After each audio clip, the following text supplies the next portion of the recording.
As someone who's worked in the heating and air for years, I've been in countless older homes across the Twin Cities, and I can tell you there's one thing that keeps me up at night: asbestos. This stuff was everywhere in older buildings. Insulation, ductwork, pipe wrapping, and disturbing it can release dangerous fibers into the air. That's why I want to tell you about solutions for asbestos-free environments. Acronym: SAFE, S-A-F-E. And trust me, that acronym says it all, because safety is exactly what they deliver. They're certified by Minnesota Department of Health and fully compliant with EPA and OSHA standards. We at Twin City Heating, Air, and Electric use SAFE for abating asbestos during older boiler and gravity furnace replacements. Our electrical team relies on them when drilling through asbestos sidings and floors. I trust them with my customers' safety, and that says everything. Whether you're replacing that old furnace, renovating, or buying property, SAFE provides professional inspections and certified removal services. I've seen what happens when people skip the inspection and just start tearing into walls. Don't take chances. Visit asbestosservices.services to learn more and schedule your inspection today. That's asbestos.services, ASBESTOS.services, because your safety matters. From working in his family's Chinese restaurant, to bartending, to becoming present-day owner of Twin City Heating, Air, and Electric, my father's true superpower is human connection. Now, he's on a mission to capture the most fascinating stories that make up the Minnesota community. You're listening to the Twin City Tales podcast. Hey everyone, I'm Wymond Wong, and welcome back to Twin City Tales podcast. Today's episode is really special to me. I'm sitting down with Alex Smythe, one of our service technicians here at Twin City Heating, Air, and Electric.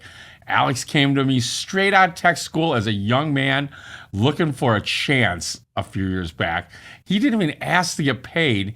He wanted to learn. Within 2 weeks, I knew he was someone special and told him, "We've got to pay you. You've definitely earned it."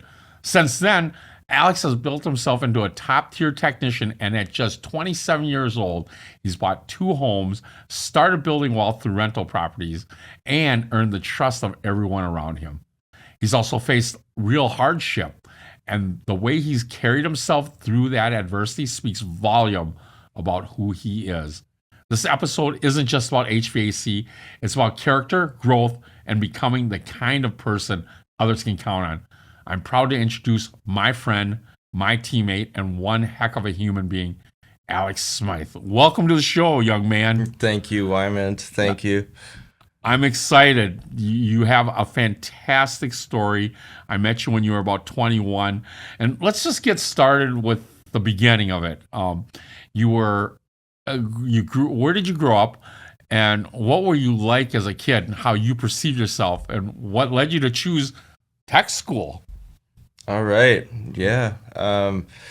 So I grew up in Bemidji, Minnesota, real far up north.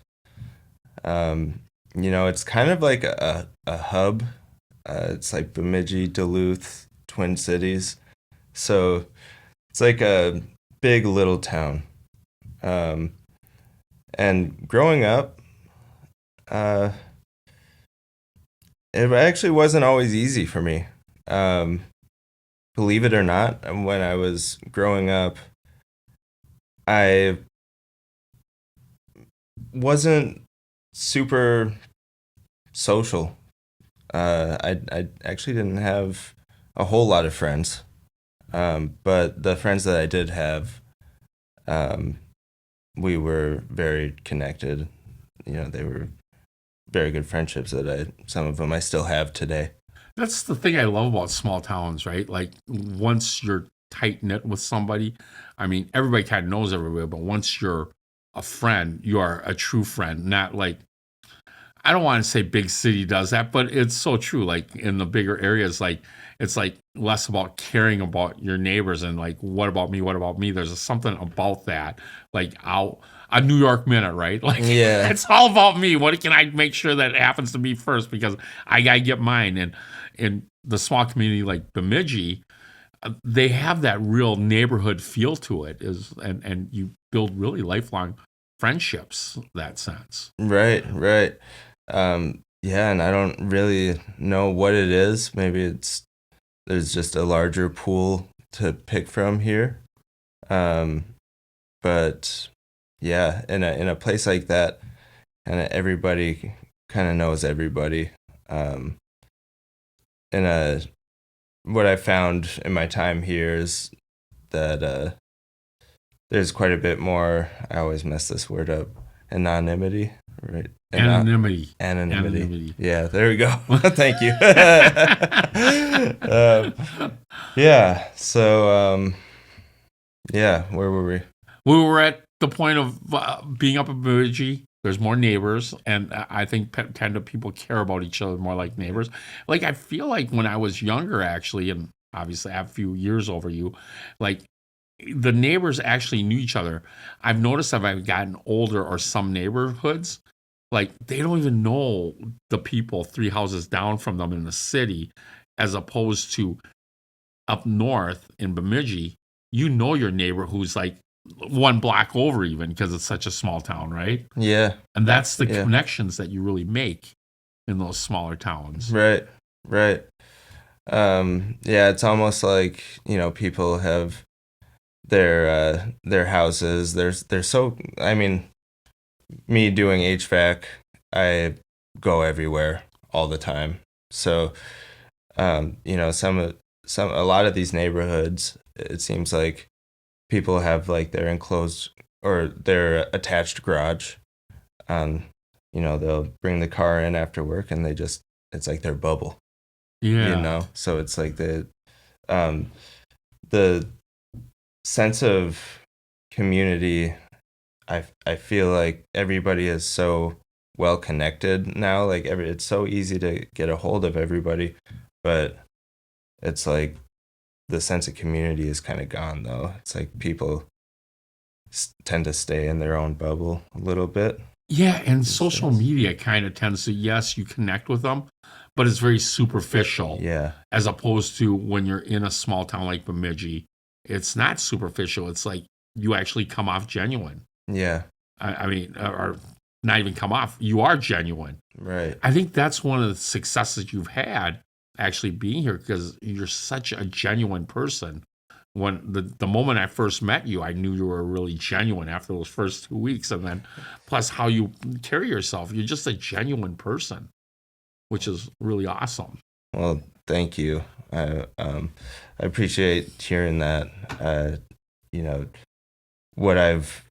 One of the things that I've really loved most about my career, I mean, is when you said 21, you've known me since 21. That's quite a long time, actually. Yeah, I feel 6 years. Yeah, I feel like a different person, now. Yeah. As I've grown.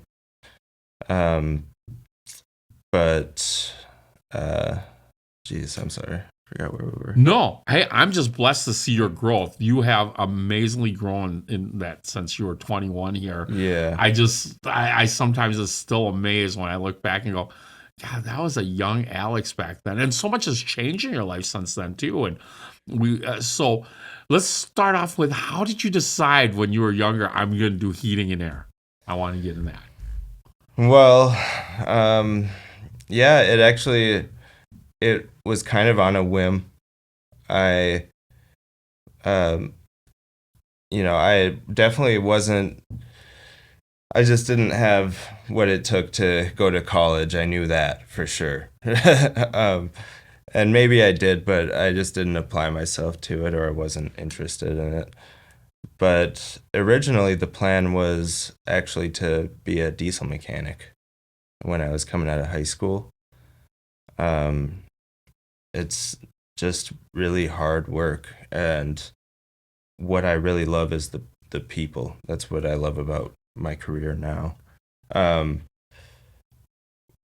When I was wanting to be a diesel mechanic, I had a job with my brother with one of my brothers, in just like a small family-owned truck shop, and I was changing tires on big semi trucks, and at one point I just decided I don't know if this is going to be a good fit for me.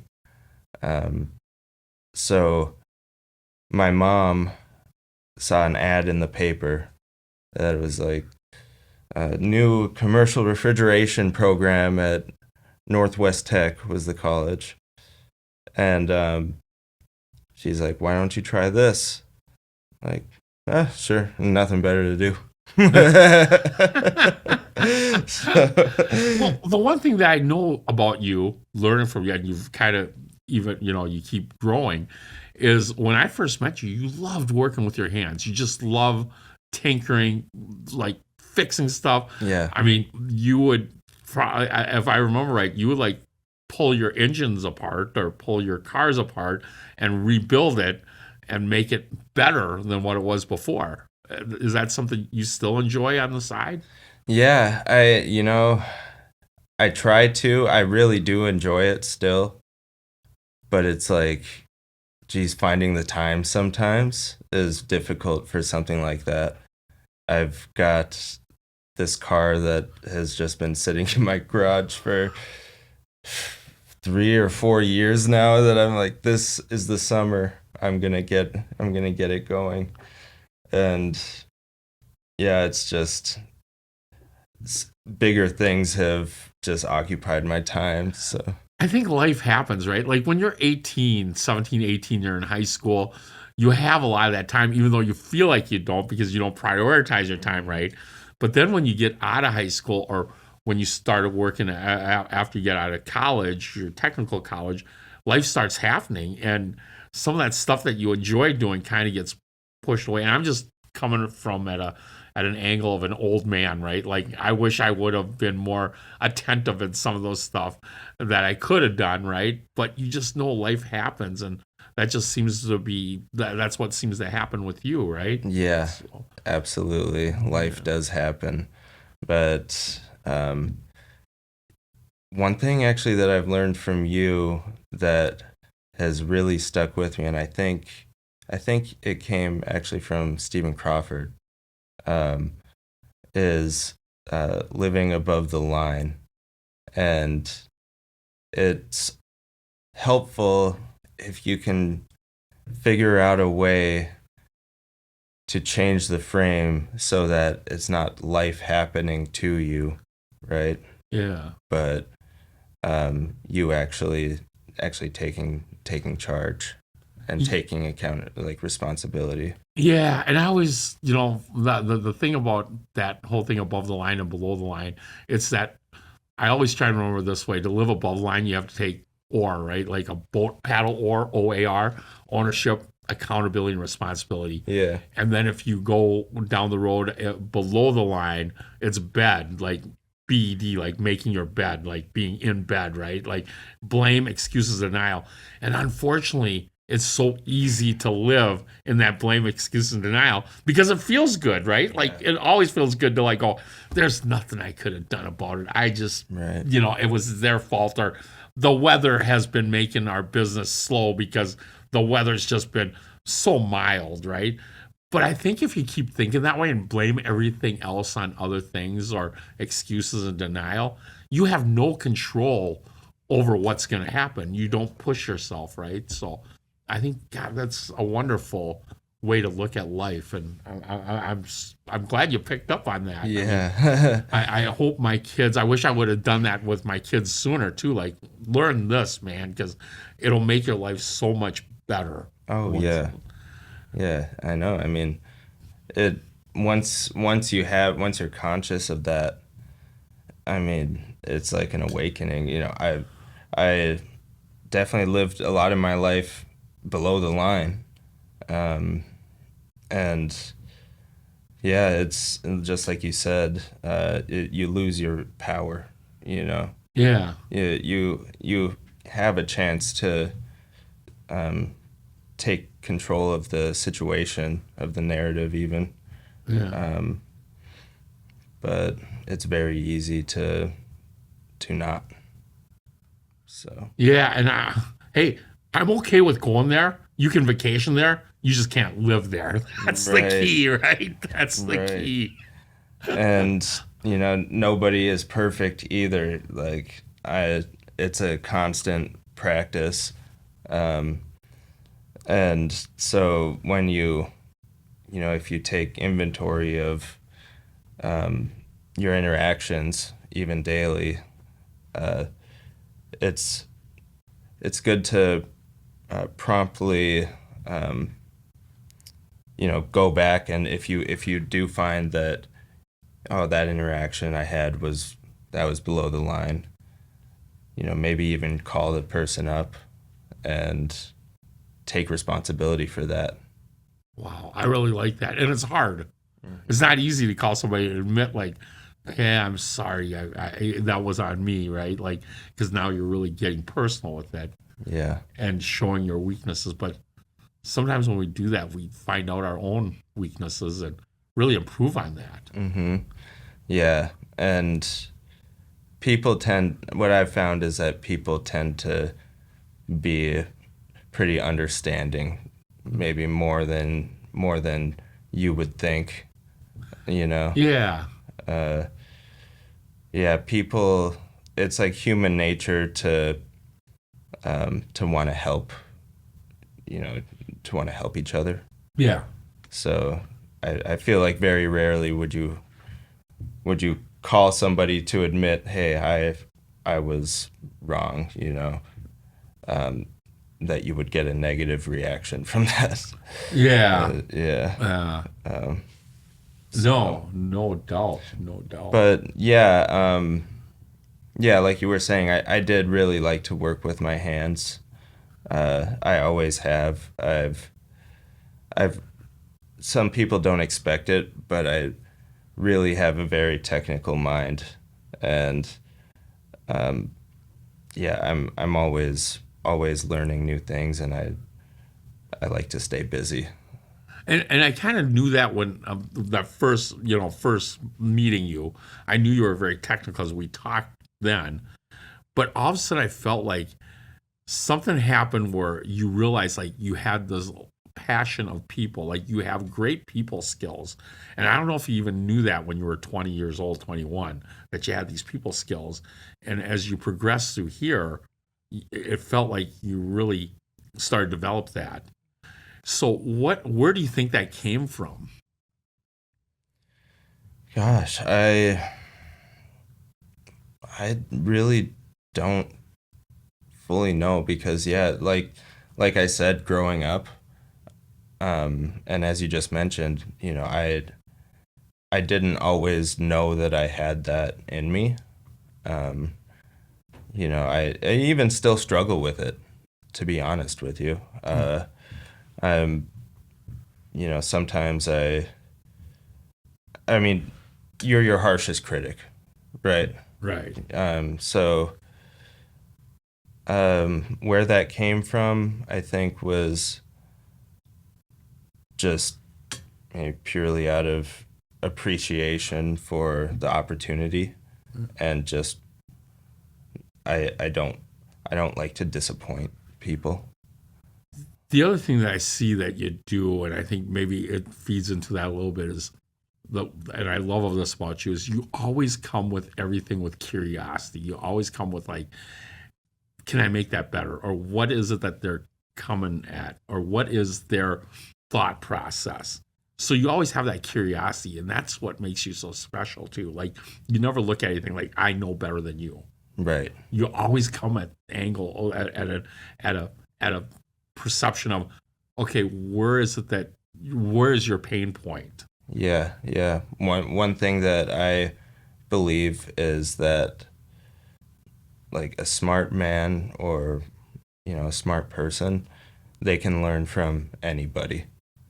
Whether it's your perception that this person is, doesn't have as much going on, or what have you. there's always something you can pick up from people, is what I believe. Yeah. So, Yeah, and there's so many different things in people that have much more talent in certain different ways, but then there's so many talents that you have. That's a really self-awareness thing that you have, a gift that you have also, that you're very aware of yourself, which is really awesome. So, thank you. yeah.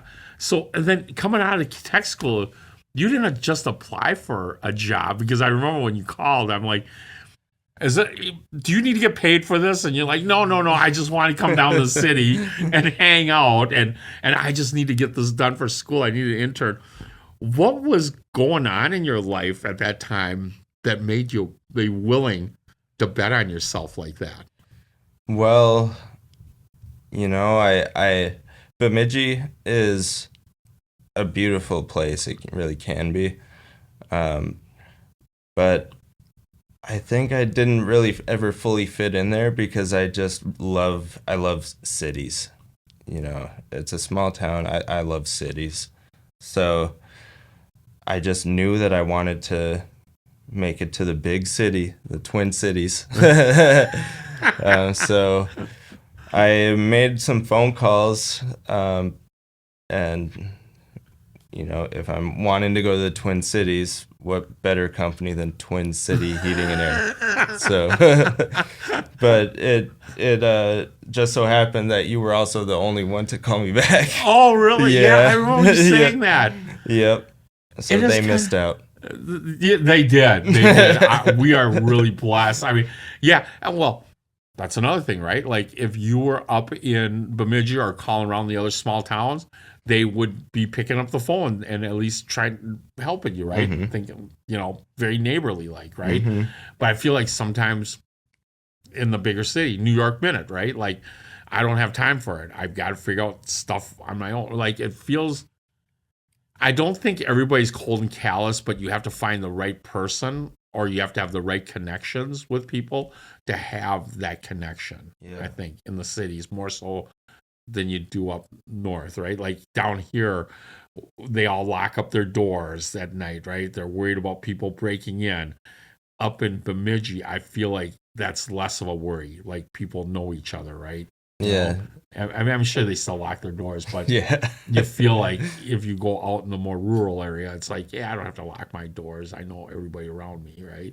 Yeah. People are very they're pretty caring for one another for sure. Yeah.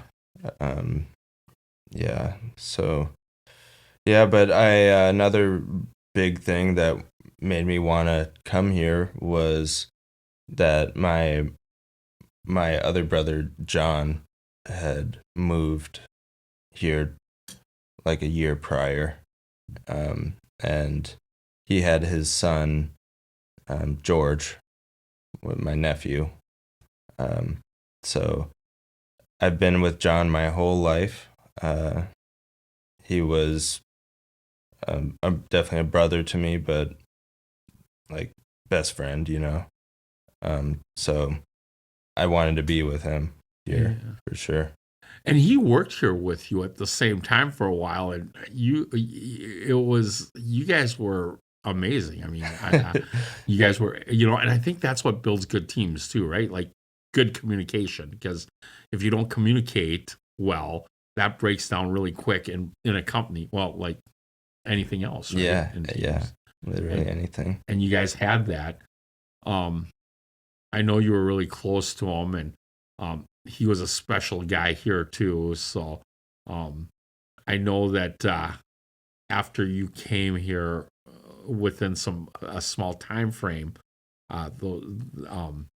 your dad passed away, and he passed away within like 6 months after that, or a year, I believe. I think it was honestly like 3 months. Yeah, it was very quickly. Yeah, because he wanted to experience a different life in Chicago, so he went to Chicago, and we were really sad when he resigned here to do that. But we're a firm believer, like, we never want to hold anybody back. And then that happened down there.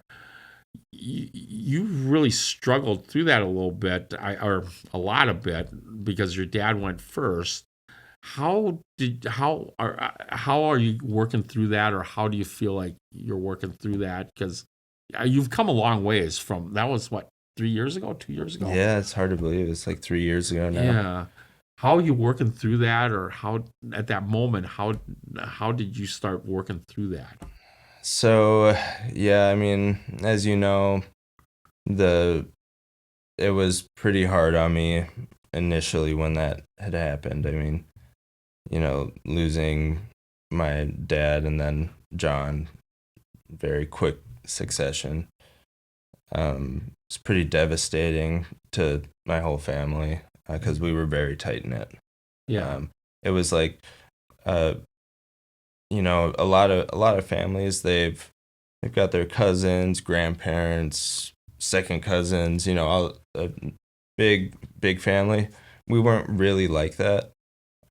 We were very immediate family is really, I mean, all that really mattered. I mean, that's kind of a bad way to put it, but No. I mean, our extended family is very split up. I've got a lot of my family is in Europe, in Belgium.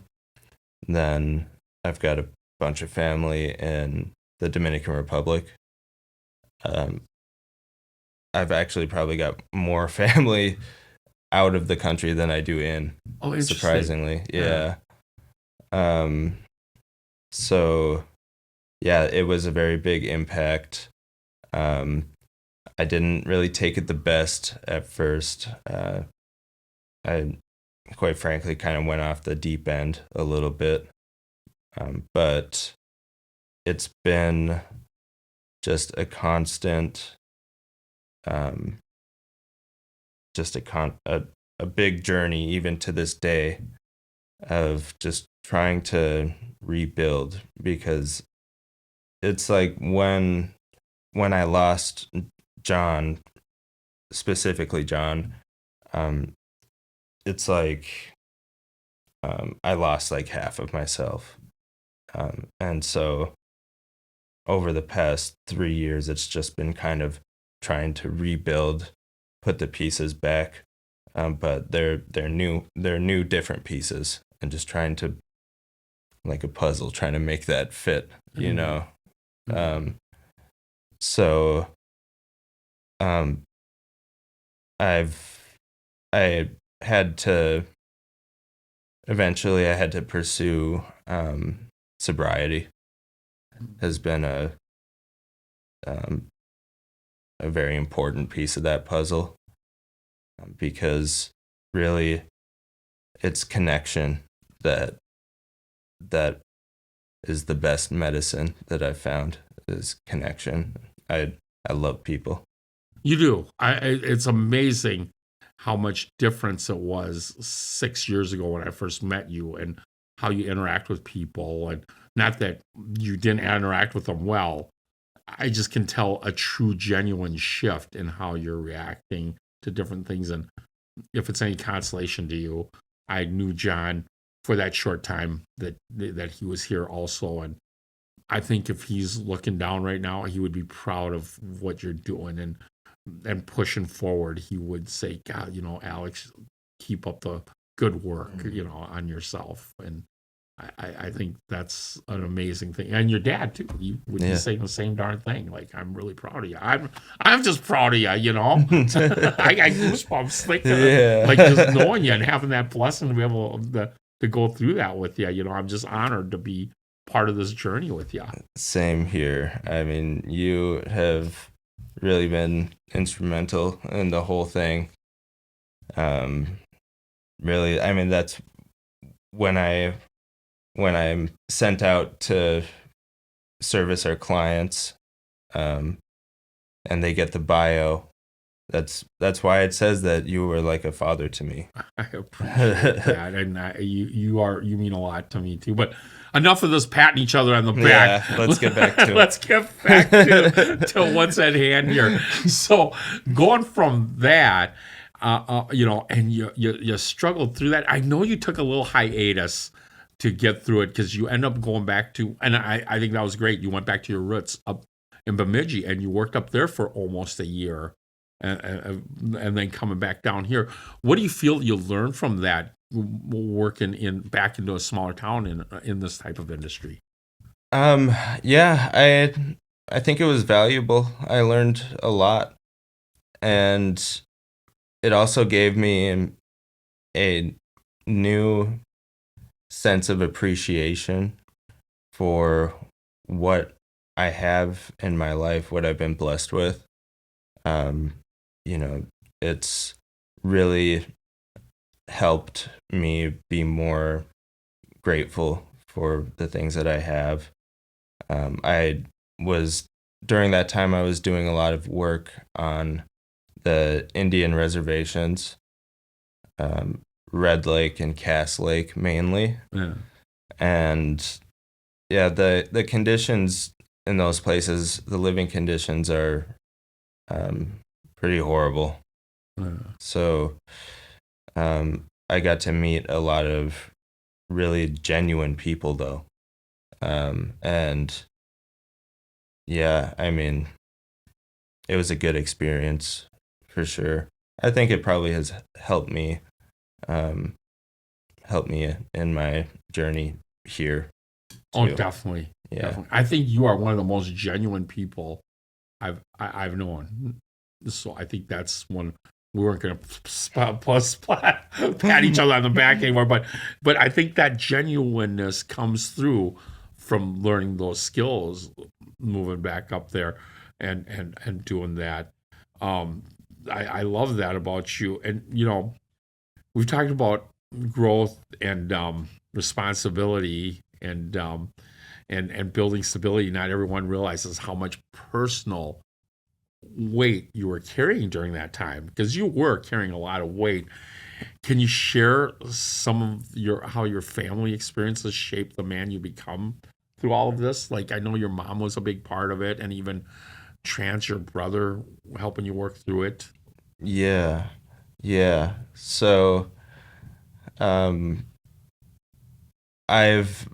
one thing that I've been blessed with in my life, is having people that love me and push me to succeed, and having a lot of those people in my life. My family is, I mean, they're always like my cheerleaders, Yeah. They want me to succeed, and they let me know when I'm doing the wrong thing, Yeah. and that's not something that everybody has. So, yeah, I think just having the role model that my father was, he had a very very strong work ethic. I mean, it was incredible, and also he was in the healthcare field. He was a RN in the ICU in Bemidji. Yeah. And actually going to the hospital after he had passed, he was actually being recognized for an award that he won like a couple weeks after he passed or something, just because of how appreciated he was at work, and how actually he loved people too, and he had a lot of personal connections, a lot of people that really enjoyed their time with him that I didn't even know about. I didn't even know these people. I didn't know that he was kind of like a different character at work. Yeah. I know how I am, sometimes. So Yeah. yeah. So I think I had a lot of people to help me model myself into what I wanted to be. That's really cool, and you recognize that. And I think sometimes the audience listening doesn't always. We take it for granted that our parents are going to be here forever or whatever. Maybe not so much forever, but we don't take the time to really find out who they are until they pass away, right? Yeah. Like, and then you start going, oh my gosh. And I think when you're like, and I know when I was 17, 18, I hate to say this, but at that time I'm thinking, my dad's the stupidest guy in this. What does he know about life? He doesn't have a Blaupunkt stereo in his car. Yeah. You know what I mean? Oh, that's What amazing. does he know about life, right? And then as you get older, you start realizing, nah, he probably knew a little more in life than I really know, right? I mean, Yeah. I guess I'm trying to infuse that on Dan too. Like, Dan's probably going, yeah, maybe sometimes. Yeah. But no, I mean, your dad, I did get to talk to him a couple times and had the pleasure of talking to him when you first started here. And when we had our Christmas party, he got him on the phone with me. And Oh, yeah. he is such a, what a nice guy he was. Really a true man. I mean, I got a couple conversations with him and I was very blessed to get to know him. But yeah, sometimes I wish I would have got to know him more too, because I think you raised a fine young man, and so did your mom. Your mom is. I get to talk to her. I actually got some towards the end of the show here. I got some pictures of you from when you were younger, so Yeah. that'll be fun to talk about that. So in that time frame, like working through this now, do you? What do you see for yourself in the future, like in another 5, 10 years here? What would you like to see of Alex? Yeah, so I've been thinking about that a lot lately. Not too much. I like to focus on today, but I love teaching people. So when I get the opportunity, Dan was riding with me in the truck for a little while, and I swear when we were together, we were rock stars. You guys were actually. We were crowd pleasers for sure. So I really love teaching people.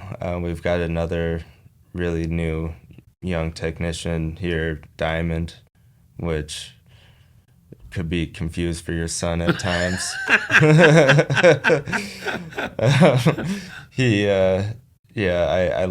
love teaching him here and there when I get the opportunity. So I think in the future, a position that allows me to pass down, my experiences, my mistakes, and just help mentor some people. Yeah. I would love to do that in a more regular basis, for sure. I think you have a great gift for it. I mean, I know it was a few years back when you did it with Dan, but Dan did not have the technical skills like you did, but both you have such great personal skills. And I believe, I've had quite a few conversations back then with Dan, and if my memory serves me right, you helped him a lot with the technical part of it too, because he graduated out of UMD with a college degree, right? Something that you're just like, it's not quite for me, but maybe it wasn't even for him, right? Like, but he just kind of went through it. And I think as a dad, I probably wasn't the best thing to push that through on him. Like, you just need to finish school, right? Because it's not for everybody. Looking back at it, I wish I would have said, follow your heart and, do some more of the technical stuff that you want to do, or do some of the other stuff. But I'm kind of diverging a little bit. I think you really helped them with a lot of that stuff, with the technical part, and really enjoying this industry. By saying that, I can see you doing that more with the younger kids coming up. With that being said, what advice would you have for like somebody a young kid who's 18 again, 17, that wants to get into this industry? Well, I would say that you must keep an open mind, because the industry is always evolving. all the time. So keeping an open mind to things is a must, and nobody's coming to save you. So, if you want an opportunity, sometimes you have to, not sometimes, you have to go get it. Just like when I got to speak with you and offered myself up for free. I did what I needed to do so that I could get what I wanted, which was to be here. So, when you said that, we had a guy named Jeff Salzbrun on this show a little while ago, and he owns Commercial Equities Group. And he has a story kind of like yours, where he grew up in Anoka, small town, back in the old days. It was really small, like in the 70s, right? Yeah. And what he was saying to me was like, one of the advice he would give young kids is like, if you want to make an impression and you want to get in with a company, or you want to get in with that owner or whatever, go mow his yard, go out there and blow his driveway out. Just do things to get in front of him, get attention, and do it for free. And not that he wants that work for free, but that's how you impress people. And I think that was a little bit of what happened with me, right? Like, I'm just like, I'm so impressed by this young man. I want him to be around me at all times. I want him in my organization, because those are the kind of people that you got to keep. Like, you can have high performers, which you are, and high trust, but at the end of the day, I will sacrifice high performance for high trust anytime. I would rather have somebody who is a mid to lower performance, because again, that's subjective, right? Yeah. But if I know they've got my back, which I feel like you have got like my back and the company's back, those are the guys you need. And on top of that, you have the high performance level, right? But I will keep guys around, and you've seen me keep guys around that are like, maybe they're not the top performers, or they are still lacking in technical skills, but man, if crap goes down and they have your back, those are the people you need to keep on a team for sure. Yeah. And I hope you feel that way. I know Joe and the majority of the team have your back. Like, I know that you've been able to depend on them for different things. Do you feel that way with leadership? I do. Yeah. Anytime anybody asks, it's just, I didn't know that, a company could be this way. I can definitely count on pretty much everybody here if I needed to. We all care about each other in this place. And I think the smaller companies tend to do that. We're not a big company, but we're not that one man chucking a truck with 3 guys either. Right. And the challenges we have in that is the disconnection, right? Like, I never want Alex to feel disconnected with management at all. And I think one of the things that we do, or I make sure that happens, is that that management, my executive team, is keeping contact with everybody. Like, that's so important. And even myself, I want to make sure that I'm always keeping contact with the guys in the field. Like, I just made sure that I took Diamond out to lunch and really asked him how he's feeling about everything. Like, is there anything we can improve? Because I think I'm not the most important guy here. We just have different roles. Like, I think sometimes even the helpers on the install team, they're the ones that really know what's going on with your company. They're the ones that knows what's really happening. Yeah. Even before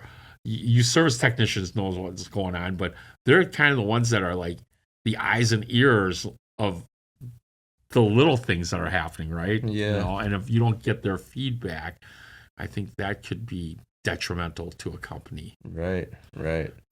Yeah, Bryce comes to you. He's like, yeah, Brian's cutting off both sides of the copper.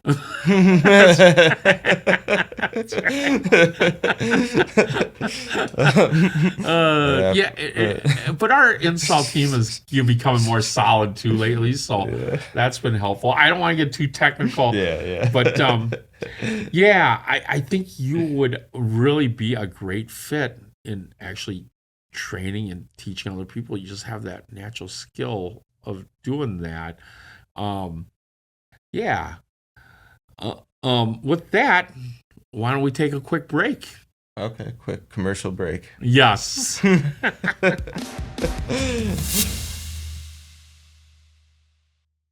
Anoka Meals on Wheels, a nonprofit organization that I proudly support, delivers more than just nutritious meals to seniors in our community. They deliver connection, care, and peace of mind. Their volunteers don't just drop off food, they check in, share a smile, and ensure our neighbors know they're not forgotten.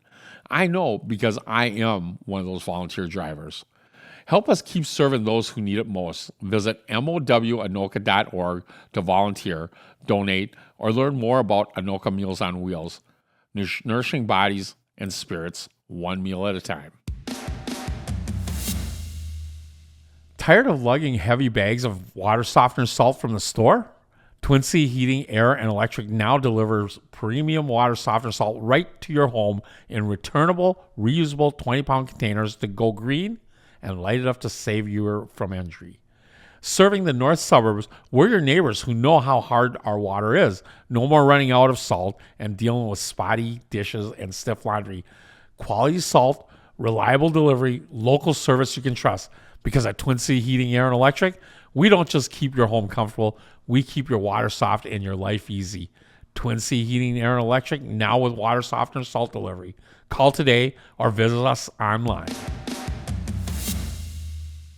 If you're enjoying this show, we'd really appreciate it if you could take a second to smash that subscribe button. It helps us reach more listeners, and if you're feeling really good, leaving us a rating or review would mean the world to us. It only takes a minute, but it really makes a huge difference in helping others find our show.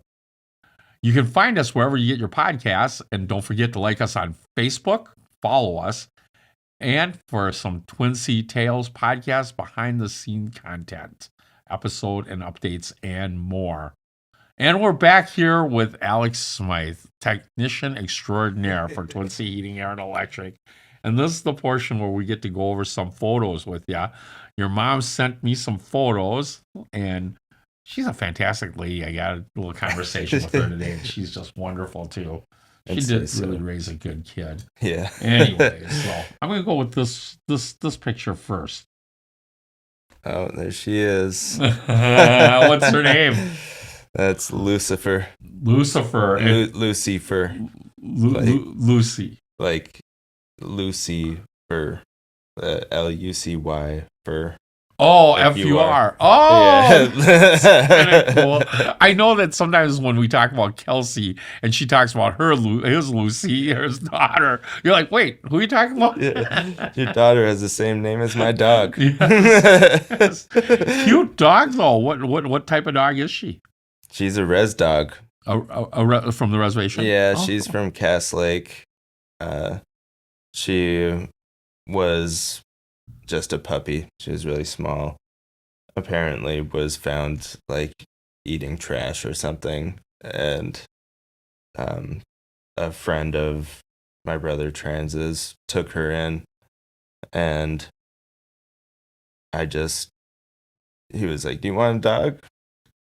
She comes with free food." Like, all right. And then my mom likes to joke that it really happened. About like a week after I got her, I'm like, okay, here you go, Mom. And then I hopped on a plane to Europe. Take care of my dog. Yeah. Came back funny. and she was potty trained. So. Oh, that's awesome. Have your mom do all that work. That's fantastic. Yeah. Talk about being up there in Bemidji. Did you get to eat a lot of walleye? Because, God, the best walleye comes out of that. Yeah. Lake. Yeah, it does. It sure does. Yeah, that's always a treat. And, just going out there and being on the lake, on the boat and fishing. Are you a fisherman? Not usually, but when I get the chance, I love it. I love being on the water. I love being on the water, but from what I understand, well, not from what I understand because I never owned a boat, but it's good to have friends with boats Yeah. and not own your own, I heard. Oh yeah, I tried that once. Did you? You I had a tried boat? it. I think I took it out once, and it left me stranded in the middle of the lake. Oh my goodness. And after sinking like a few $1,000s into it, I had moved down here, and it was just not the best in use of my money, probably. And I hear that a lot, that they're just bust out another 1,000. Yeah, money pits. Yeah, they Yeah. always say, I always hear, like, when I thought about buying a boat a while back, they always say, your second best day of your life is when you buy a boat. The best day of your life is when you sell it. Yeah. It's true. Love Bemidji, though. The other place that I really like, we did a lot of camping up there. Bemidji State Park is an amazing place. Yeah. I don't know if you ever got a chance to walk out on the bog walk. Oh yeah. Okay, so they're saying that might disappear in another 40 years here because of the global warming and stuff, and Really? because it's down into that. It goes down into that bog, right? Yeah. And the bog is starting to warm up, so it's creating a different environment in that area, Oh. which is really interesting. Yeah. Things are constantly changing. Yeah, and they have that. They have it really nice down there too, because they have, like, you can roll out there if you're a handicap and you have a wheelchair and stuff like that. I mean, they've really made it really accessible. Highly recommend getting up and beautiful in the fall. Best area of town. Seriously. God's country is what I like to call it up there. Yeah, for sure. I get a lot of weird looks when I say that I moved from there to here. Like, why would you do that? Yeah. So here's one kind of special. That's your dad. Yeah, that's my dad. His name was Tim. Okay. And I'm trying to remember exactly when that was. I think I was probably a senior in high school. Yeah, you look like you were right about that age. Yeah. Looks like you were the same height as him. Yeah, that's about the time when I stopped growing too. And just as handsome. Yeah. More handsome. I know the way we talked earlier, I know he had a big impact on your life. Has there been anybody since that's maybe made a big impact on your life like that more recently? For sure. I mean, there have been a number of people, right? But one person who was really stood out and offered himself as a mentor to me. His name is Andrew Wymond. Oh, yeah. We both know him, Yeah. He's one of those, I mean, he's a perfect example of why I like what I do. I love what I do. Is because of the people that I get to meet every day, so many different types of people. And yeah, I met him when I was still fairly new here, and was doing like a furnace tune-up or something. And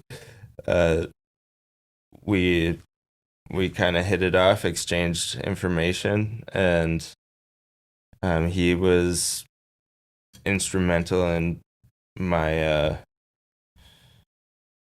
my home buying journey.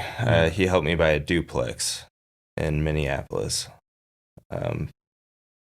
And yeah, I mean, I kind of had it in my mind that I wanted to do something like that. But I mean, he's the one that put it into action. Yeah. He is a wonderful human being too, because when all that stuff was happening in your life, he actually reached out to me and said, "Hey, how's Alex doing?" And it just shows the character of who he is. People like that. No, that's fantastic. Yeah, he's a good guy. Yeah, Coastal North. What is it? North Coastal.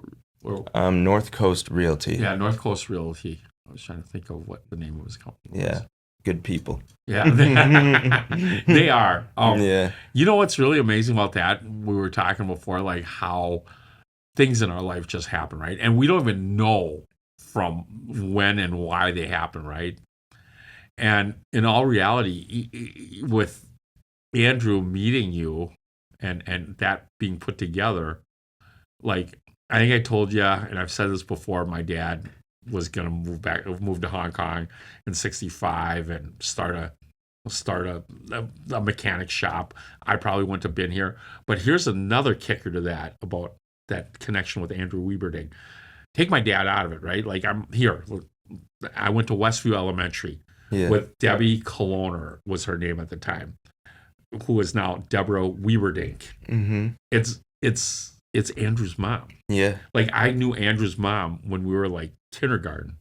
We had the same like third grade or fourth grade teacher, and I've known her since like elementary school, which is just crazy because she's the one that kind of gave him the referral to call me, I believe, and that's how that all got going.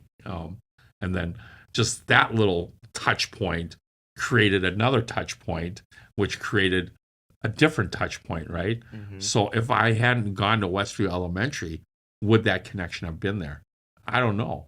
I also know that Robin Johnson knew her too from High Road Heating. Oh yeah. So there's just so many little touch points that's so amazing in this world, right? Like you don't even think about it, but it just happens. Yeah. Like you said that you're just exactly where you're supposed to be. Yeah. And yeah, I mean, everything just kind of builds on each other, and you can go down a rabbit hole for sure thinking about, man, where would I be if this didn't happen? You could. know? Life's just amazing that way, isn't it? Mm-hmm. No, that's a great picture of you and your dad. I love that. Oh my goodness. You had the girls back then, didn't you? No. Yeah. No. You were about, 7, 8 years old there? Gosh, probably. Maybe 9? Yeah, it's hard to tell. I see in the background that one of those, like, carts you pull behind the bike. Oh, yeah. I think I was too big to ride in that. Okay. But, yeah. That brings back some memories. Yeah, that's... I see you got the Element shirt on. Yeah. You were a skateboarder at times? Tried to be. Nowhere near as good as Dan. And then you were, this was up in Bemidji, I take it? Yeah. And this is your wonderful mom. Yep. Yeah. What was this at? That was actually just recently. That was in Connecticut. Okay. She's got a sister there, and then her Which family. would be your aunt. Yep, my aunt is there. And yeah, we had gone to visit. We went to this like big waterfall. I forget what it's called. Okay. She saw it on TikTok. She loves TikTok. And she's like my age, isn't she? Yeah, she's always on TikTok. like I'm not a TikTok person. I always think that that's for the young kids, but that's pretty cool that she's still young at heart like that. Yeah. But it was kind of like a hike, and this picture was before the hike. Okay.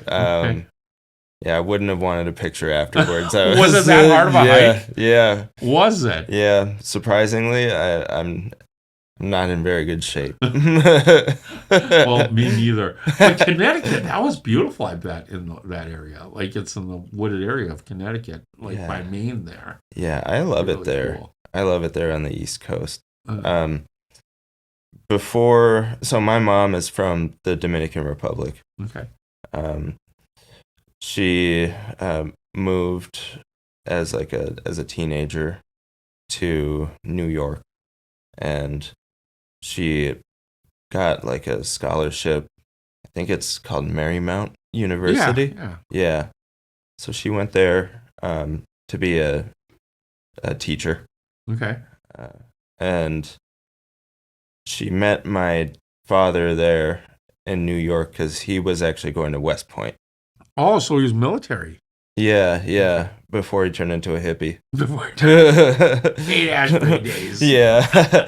but they met there. They had my brother trans there in the Bronx. Okay. And my dad actually, I think it was a triplex that they lived in there, and it's kind of like what I'm doing. Maybe that's actually probably where I got the idea. Oh yeah. Yeah, because he they had the triplex, and he fixed it all up as they were living in it. Yeah. And rented it and made the mistake of selling it. Yeah. But I mean, that's actually what catapulted them into, into moving to Minnesota and being able to, I mean, we were blessed with like a beautiful home. Yeah. Well, think of that, right? Yeah. Like if they didn't do that, you might still be in Connecticut and not, or in the Bronx. Yeah. And not here. Yeah. We during this trip, actually, we got to visit the Bronx and see the triplex. Oh, wow. Yeah, which was pretty cool. That is pretty cool. It's crazy there. I can imagine. Lots Yeah. of people. Yeah. Pretty yeah. Man. So did you look up the value of what that triplex would be in that area? Oh yeah, it was like 1.8. It was over $1 million, and they maybe sold it for like a couple $100,000. Yeah, and they're like, we're rich. Yeah. Oh, that's funny. Oh, I love this because this was sitting at a house for a while and it wasn't running. But I'm wondering if this was what you were trying to get going still. Oh yeah, that's it. Yeah, that car's cursed. Is it? Yeah. Yeah, I love it though. I mean, geez, look at it. Yeah. I think that's John sitting there, isn't it? It is. Yeah. Yeah. That's actually when we were renting that place from you and the house in Coon Rapids. Yeah. Yeah. God, So, that was a crazy situation too because I had bought that house because I had to expand our warehouse. And yeah. it's like, oh, there's a lot of land here. I can just build like a little pole barn or something. That never came to fruition, but we used the detached garage. Yeah, the neighbors shut that down pretty quick. Yeah, they did. Yeah, who knew a detached garage full of air conditioners and then 2 heating and air trucks in front that might ruffle some feathers. But yeah, that car, we took a trip to. We had some family in San Diego, so. When we were there, we flew there, and then we drove to San Francisco. That was so cool. And then we went down. We took a trip from San Francisco down to Los Angeles.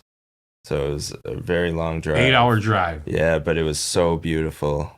Beautiful. And then, then I bought that car.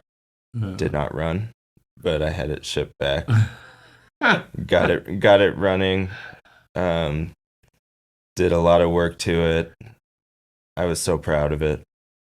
Then got smashed into right away. I remember seeing that was a really cool car. Yeah. God, going down from San Francisco to LA though, beautiful. It's the sequoias, like the sequoia trees, those huge, big trees that you can practically drive through. Like if they cut out it was pretty cool.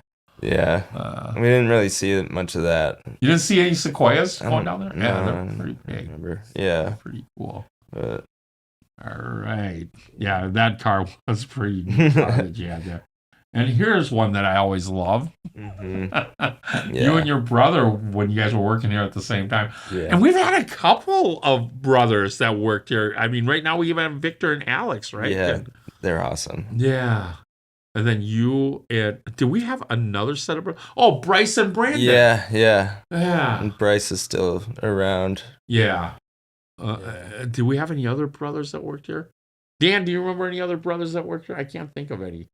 Besides brother and sister, that would be you and Grace. But But yeah, I can't think of any of brothers, sisters Yeah, I anymore. don't think so. Yeah. But yeah, I love that picture. Yeah, and that was amazing. Just how like me, John was just so. I mean, he was more charismatic than I in my opinion, and he loved people too. But the way it went was he was living in St. Paul before I moved here, and um, he was very artsy. He was. Yeah, Very creative. yeah, he loved graphic design, Uh, but he just couldn't quite find his way into it. He always did it like for fun, but Yeah. he just couldn't really monetize it. Um, so he was kind of struggling. I said he hadn't even been to school or anything. I'm like, I bet you I can get you a job here I too. remember that. Yeah. Yeah, he had worked in the warehouse for a while. Yep. He started going to school, and I mean, I didn't, I wasn't growing up. I wasn't born like I want to work on heating and air conditioning. Right. But um, but it's like that's honestly some advice that I have for younger people too. It might not seem interesting or like your passion in the beginning, but I mean, it's always been for me that you just like as you're doing it, you learn to love what you're doing. Yeah. It's gone that way for me. It was like that for him too. So if it's not your passion, it doesn't necessarily have to be because people change and your passion can change too. That's very great advice. That's very Yeah. great advice. And I feel like HVAC opened up different doors too, like for different people, right? And going back to Andrew a little bit, and then you met him.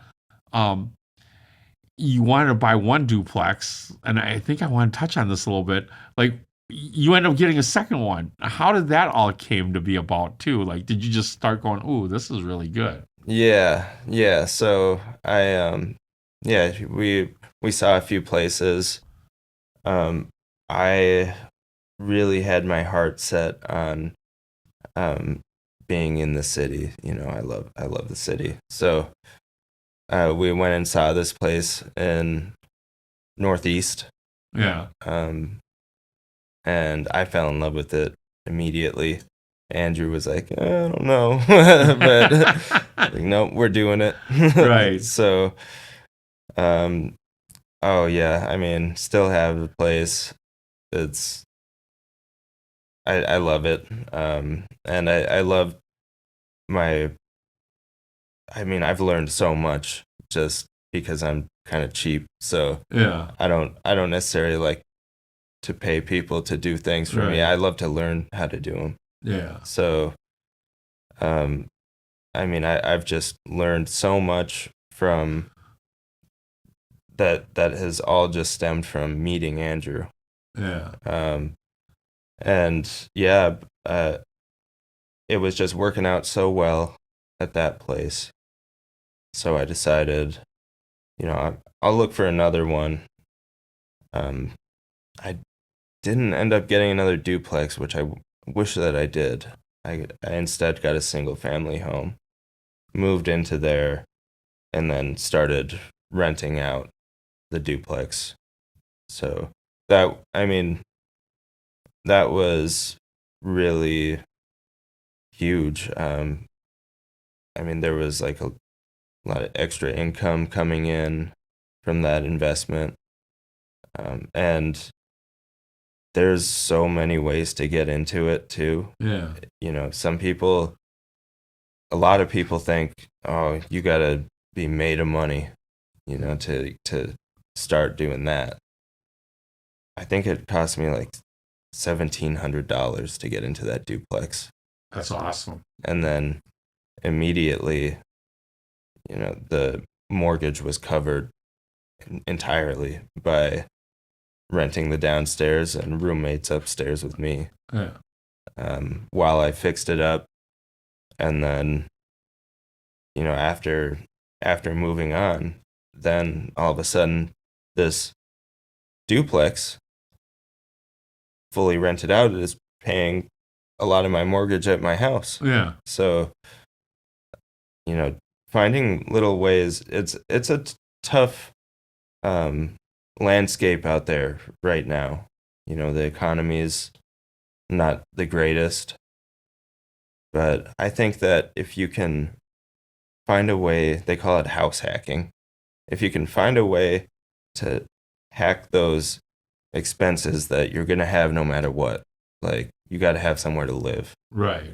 If you can find a way to turn that into something that's actually like making you money, then I mean, you're set, Yeah. right? God, that's some wise wisdom from a 27-year-old young man that who knew about it when he was 21, 22. So Yeah. that's fantastic. No, and So, all thanks to Andrew too. yeah, Andrew's a good guy. I mean, yeah, there's yeah, I should give him a call sometime. Like I said, he reached out when he heard about your brother and wanted to make sure you were okay. So Yeah, I've actually, that's one thing that I think about when I think about Andrew is actually how supportive he was during that time. Like I said, I kind of, I mean, it was very hard on me. So, I actually found myself at one point, in the hospital, because it was just starting to, it became heavier than I could handle, right? So, Andrew was actually the only friend that actually came and visited me in the hospital. And that's, I mean, he was really there for me. that's him. Yeah. That really is. That's awesome.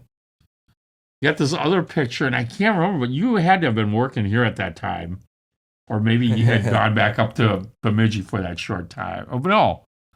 It wasn't in Bemidji. It was here. Yeah.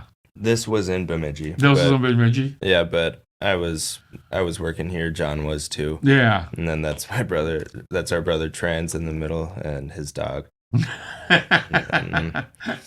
then, yeah, the refrigerant tank. And we were actually installing a heat pump for him at his house. For his house? That's cool. Yeah. That's awesome. And then we were like, hey, we're all wearing the same thing. Let's take a picture. It's the Smythe Heating and Cooling for one job. Yeah. That's fantastic. So if you could, I forgot about this one. Love this one. Oh, yeah. So that must be you, the tiny guy, Mm-hmm. and John is the bigger one. I should Yep. put those two side by side. Yeah. That is probably taken, I mean, based off of how young I am, like 1999 maybe. Okay. Yeah. Like I said, we were best friends. Yeah. Were you here by then, or was that Yeah. in the Bronx? No, yeah, we were both born in Bemidji. Okay. Yeah. Just curious on that part. So, if you could go back in time and you're walking up in Bemidji back in 2007, 2008, and you run into this little dude, what advice would you give him? It's funny that you say that. I don't know if you've heard this, but here and there I've heard that the person you grow up to be is the person that you would have felt safe with as a kid. So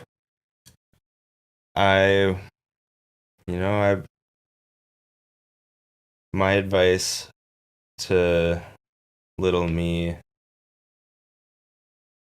Hmm. Just do what you love. I mean, it's kind of vague, but it's so important too. And you're doing it today. I am. So wonderful. It's so wonderful. And don't pay too much attention to what other people are thinking, because you can't control it. I think you get that way when you're like 18, 17, like that world is so small at that time, right? Mm-hmm. And you think the world of what people think of you. And then as you get older, you start realizing like that really doesn't matter. No. At all. No, yeah. Focus on what you can control. And focus on who you are. Yeah. Just be, and that's what I love about you, the genuine self that you have. So, before I wrap this up, who's someone on this podcast that you would love to see or hear? I want to hear from Clifton. Clifton Ross. Yep. He's a good guy. That's another one where it's like 7 degrees of separation, where I met him through Stephen Crawford. Yeah. Yeah. Yeah. What is it about him that you want to hear about? Well, Clifton, I mean, I went to his place. I've actually only met him one time, but when I met him, I mean, it almost felt like I knew him already, and I probably spent a little bit too much time there at his place. But he told me this amazing story about how he actually found his success, and you know, how he just didn't give up, and he knew what he wanted, and he went and got it at all costs. Yeah. He went out and got it. Yeah. So short of killing somebody. Well, yeah. I mean, he didn't tell me. So we don't know, but yeah. no. He's too nice of a guy for that. Yeah. But yeah, no. But, he's got an amazing story. He's made of resilience and tenacity. Yeah. We got to get him on here. We do. You hear that, Clifton? We're coming for you next. Yeah. So one of the things I like to do is I'm very appreciative of you coming on the show. And I usually start off with, you get your own little trophy. Whoa. Just thank you for being awesome is what it is. Nice. And, one of the things that I think about you is that you are like so intuitive and so far ahead of your time. And there's this author that I thought the same thing. His name's Chris Hogan, and he's one of Dave Ramsey's disciples, but Retire Inspired. Oh. And it tells you how to go down the certain roads of making sure that you're investing properly and stuff like that. And you already have a lot of that basis with you, I feel like, but that will help confirm what you're doing is right. And just a great read. And what I see in you, you could end up writing a book like that sometime. I feel like you're just right on track with that, but it helps confirm what you're really doing out there is what I feel like. Oh, so wow. Thank you. Yeah. And then this last one is, I know how much you love Georgie. This is a set of tickets for an all-day pass for 2 at Nickelodeon World. Oh, no way. Yeah. Oh, wow. I think you guys will have a good time there. Yeah. So.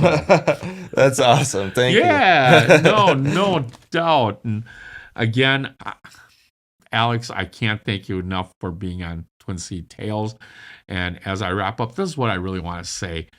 When you walked in years ago asking for a chance, you didn't ask for guarantees. You just asked for an opportunity. Since then, you've proven that character still matters, work ethic still matters, and showing up the right way day after day really does compound over time. Your story isn't just about becoming a great technician.